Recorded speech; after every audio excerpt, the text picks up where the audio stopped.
everybody, and welcome back to Bomber Banter. You will notice that this is a new show coming to you. Nobody asked for it, but I'm bringing it to you anyway.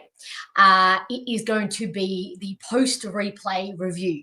So there are some wonderful podcasts and channels already doing a really thorough review of our games post game, quite quickly after post game.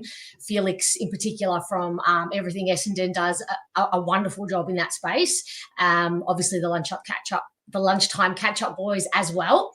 This show is going to be specifically what I noticed post a replay as opposed to noticing straight after the game, having been there or watched it live on TV. So just the little things that popped up that were pleasing or concerning, that I thought would be a really good addition to this channel. So we'll be coming to you weekly. I'll most likely drop it Monday nights, just ahead of the forecast on Tuesday nights. So wrapping up the weekend that was and the game that was.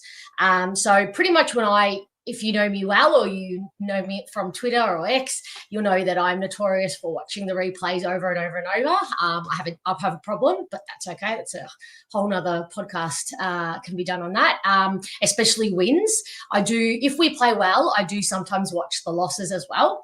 And whilst I watch it, things just come to my mind and I always just jot them down. So I'm basically just bringing to you what I jotted down in my phone. So it's not going to be a long show, just a few. Sometimes there'll be more points than others, and sometimes, the review during the game or directly after the game is really what, turns out to be noticed when you watch the replay. So, all right, starting off with our round 9 game against Sydney on Saturday, late arvo.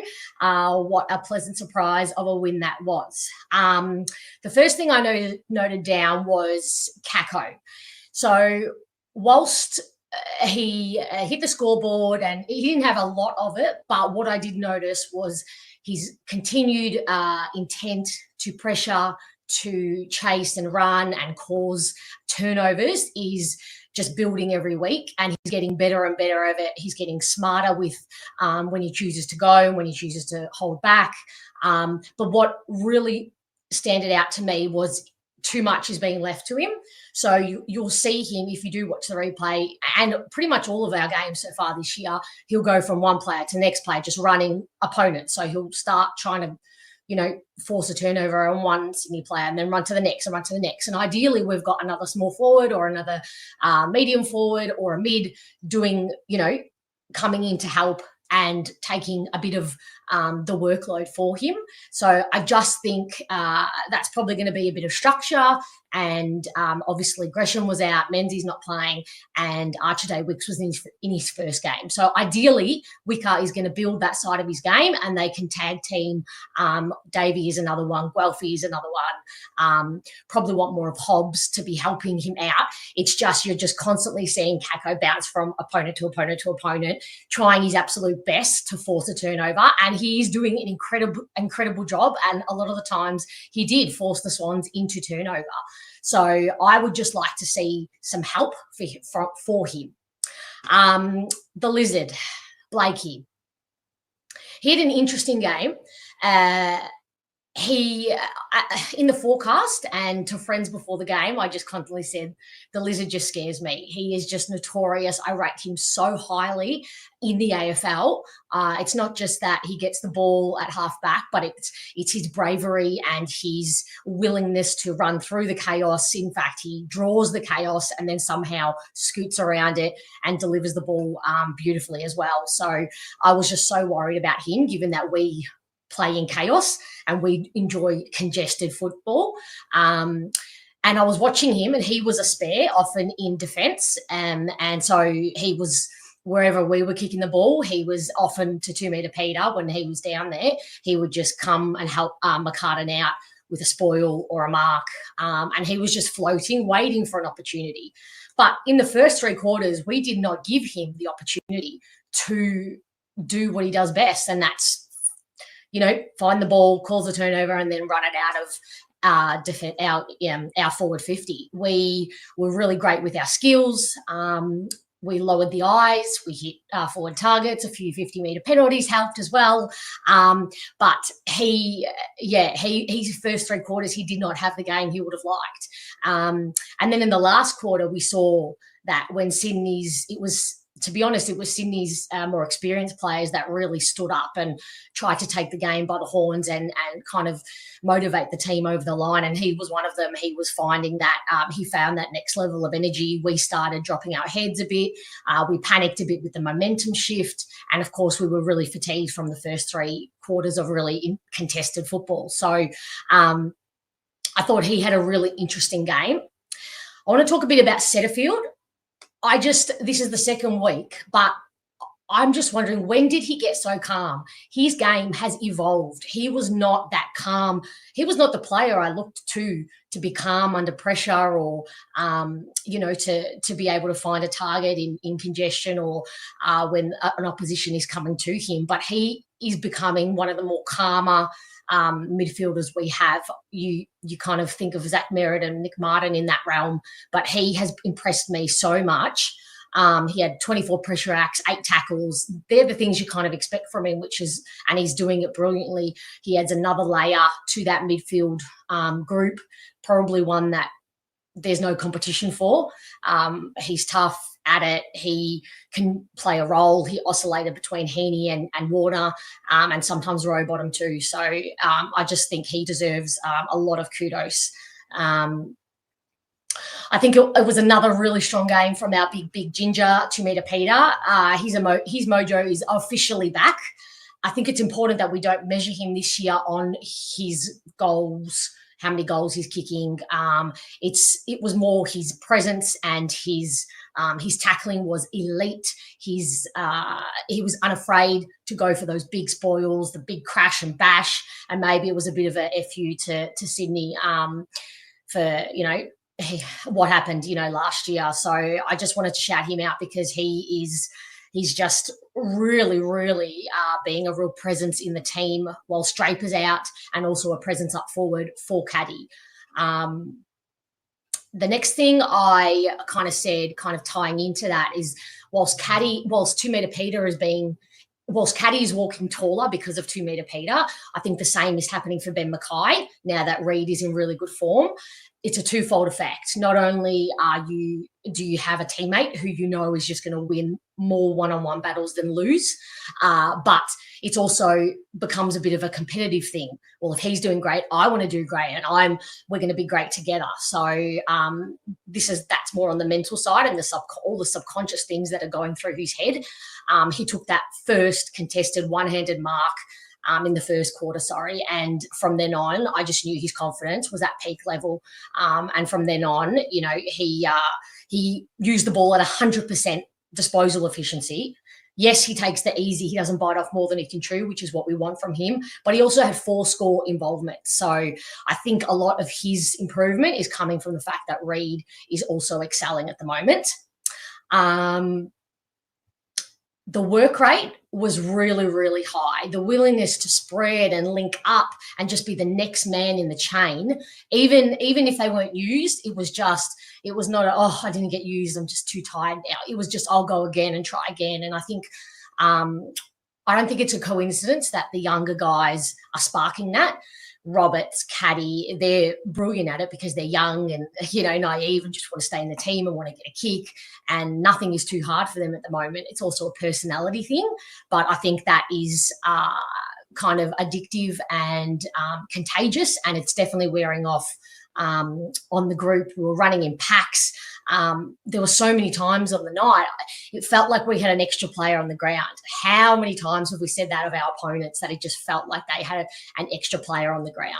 That's what it felt like for me watching the game. We just had 5, 6 around the ball, and Sydney were in the rear view. Their defenders were multiple times running backwards because they were just not getting up to the contest, and it helped that our skills were really, really good. And we were hitting targets. Our handballs were really good. So that was really impressive. The other thing I said is I thought Sydney felt like we all understand as Essendon fans that this was not the Sydney that we've come to know. This is not the Sydney that played in a grand final last year. They're still the Sydney that have an incredible culture that you can never cancel out. You can never just say that they're bottoming out, or, you know, that they won't rise above. They came off a great win last week to a team that, you know, is expected to win most games. You know, some people tip Giants to win the premiership. So, or a couple of games ago, sorry. So, you know, this is not the Sydney we are used to expecting. They were defensively asleep for 3 quarters. I think it's safe to say they weren't at their peak. They were looking for a lot of the easy ball. I think Chad Warner led that as one of their, you know, more experienced players, and the bull in the midfield. I think he was looking for a lot of the easy ball. He was standing back at clearances, and I think our midfielders did an incredible job on him. I think Redmond did a good job on him when he went forward, and as Setterfield often followed Heaney down there as well when he went forward. So I think that we had enough of a head start, obviously, in the first 3 quarters to then you know, to keep us in good stead and win the game come the 4th quarter, when Sydney decided that they were going to actually have a crack. And by then we were fatigued, under pressure, and we were, you know, we lost a bit of our structure and a bit of our, you know, width, and the panic, you know. The other thing that I noticed, having watched the 2nd quarter multiple times, you probably all remember that I think it was after, who kicked the goal? Maybe Perkins' snap goal. I think we were then making our way through the middle, kind of, you know, on the corridor, in between the corridor and the wing, and Redmond missed an easy handball. This was late in the 3rd, missed an easy handball to Merritt, and Pryor kind of stuffed it all up. And Sydney took the ball up the other end and scored a goal. Sydney then went on to have 2 more shots at goal, and it looked like the momentum was about to switch. Well, you know, in the past, that would have been it. Think of the Collingwood game, when as soon as we had our little run on, Collingwood then dug deep, their leaders stood up, they flipped the momentum, and we could not find our way back. So in days gone by, that would have been all too hard, and we would have really struggled to regain the momentum. But I think, as frustrating as that was, it's also a test of the character that's building in this group. So it goes down the other end. After Sydney had 3 shots on goal, they only scored 1. So, you know, you could argue that we were let off twice because they missed those set shots. But Martin, it was threatening to go down again for a 4th shot at goal. Martin laid an incredible holding the ball tackle in the back line, and then we took it up the other end for the Kako goal. So I just think that not seeing that us kind of cave to the momentum and the pressure, and, you know, I've really been hard on our leaders so far this year, just, you know, wanting to see more when those momentum shifts come, wanting to see more leadership, more encouragement, more ability to settle the young, you know, ducklings down, and keep the structure, keep the width, not panic. And so I've been really hard on them, but this was a big tick for mine. I think that was led by Nick Martin in this case. Usually we'd be saying it's Zach Merritt, and I'm sure he was very vocal, you know, around the ground as well. But in this case, it all stemmed from Nick Martin, and also Andy McGrath, who definitely deserves a shout out because he was very, very good. It's funny because Xavier Dersma, again, I just mentioned Redmond and Merritt all had really bad handballs that then went up and either led to a goal or a shot on goal for Sydney. And everyone is just focusing on the one that Andy McGrath, the one shocking handball, or a couple of shocking handballs that Andy McGrath had in the last quarter, which led to Sydney goals. And I just think that the conversation around him is so intriguing, because I haven't heard anybody get on to Dersma about you know, his mistake that led to a Sydney shot on goal. And maybe you can argue, devil's advocate, that it's because he's got more, you know, tickets in the bank, or strings to his bow, pardon the pun. But yeah, I just think the conversation around Andy McGrath is, you know, I think someone said to me, you know, he was still really bad with the ball, but I think that's really clutching. 90% of his game was incredible. There is an argument to say that Sydney let him do what he did and gave him more space and time, and weren't really concerned about his sometimes aggressive running around in circles and the handball over the back ball that he does to no one, or the bombing. So perhaps they underestimated him and what he can do when he gets off the leash. But, that comes with planning for an opposition and planning for the team that you're playing for. So anyway, that was all my notes from the replay. I could have gone on and on about more, but I think that pretty much sums up some of the things obviously I noticed on the night being there, but some of the things were just kind of personified when I watched the replay. I think this will be one that I'll be watching multiple times. So definitely that second quarter. And whilst the first quarter wasn't a great spectacle, I quite enjoyed it because I thought we played some really good football. So I think the first three quarters, even the third quarter, where some people I've seen say that, Sydney really upped their game. I thought we handled that pressure. And in the last, it just looked like, as a young group, Sydney were back to who we expect them to be, with their work rate, with their experience. And we were really like we are, young, inexperienced. They fatigued, and we were both back in our usual identities by the last quarter. But they did an incredible job to hold on. Again, I said it in the fan camps, but absolutely incredible that in the last 2 minutes they were able to get 2 separate marks to run down 30 seconds on the clock. Pryor then tried to get a third. He was 20 metres outside the 50-metre mark, so the umpire didn't quite fall for it. But I love the attempt to try and do it because again it just wasted another 5 seconds. So it would have been really upsetting had we lost that game, because Sydney certainly didn't deserve it. I thought we thoroughly deserved it and earned it.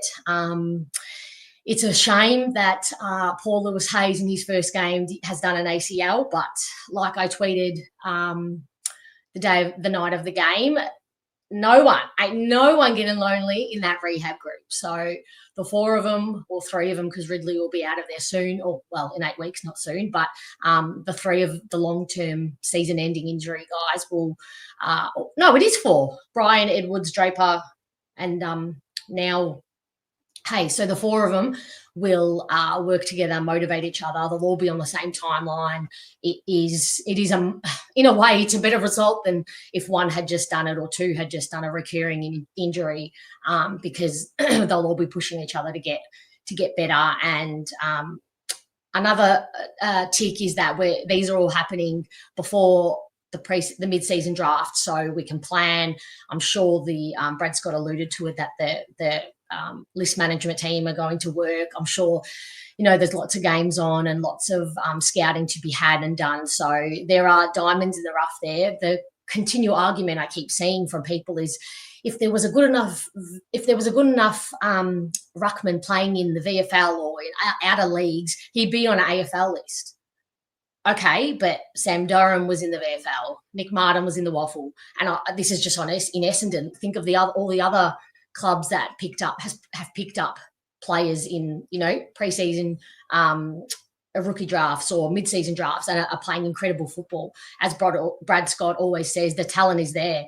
There's just not enough opportunity and probably development. So I don't subscribe to that argument that if there was a good enough player, good enough, any player really, but Ruck in this instance, he'd be on an AFL list. So what's the point of drafting him? Well, I just don't subscribe to that, because good players are good players. So if you develop them right and you come into a system that's, consistent and stable, I think that any player that has got talent, and, they're professional scouting, these guys, they do it for a living. So, I think this all happening before the mid-season draft is a blessing in disguise. So who knows what we'll pick up? We might pick up another Durham. Who knows? We might pick up another Ridley. Like, you just don't know. Would it be so bad if we picked up another Ridley type, given how injury-prone Ridley is? I know Hayes is there, but now he's done an ACL, so who knows what he's going to be like in the future. You just don't know. So I'm excited for that. We'll definitely do a show probably the day after the mid-season draft, so the 29th of May. We'll probably have someone with me to help me go through those, because I'm not versed in lots of the other players going, putting their hands up for the mid-season draft. So I will definitely need a hand in that. I might leave it there for the first post-replay review of Bomber Banter. Thank you so much for the continued support. It's been amazing so far. It's certainly surpassed my expectations of this. And now I've got a taste for it, and I want it to be huge and wonderful. And I want to meet more people. I've already made some incredible connections who I just, with people who I know are just going to be lifelong connections now. I'm pretty good at picking that up. So I just can only imagine how many more incredible people there are that I can meet. And it kind of feels like a good time to be starting this, because we're on a very, early journey, and we'll all be going up, together, and hopefully we're on the right path and have some good times ahead. So I'll leave it there. I will see you all Tuesday night for Fiona's forecast, and then of course Thursday night live team selection night, and then Saturday night will be probably a 10:30 start for the fan camps. So I'll leave it there, and go Bombers.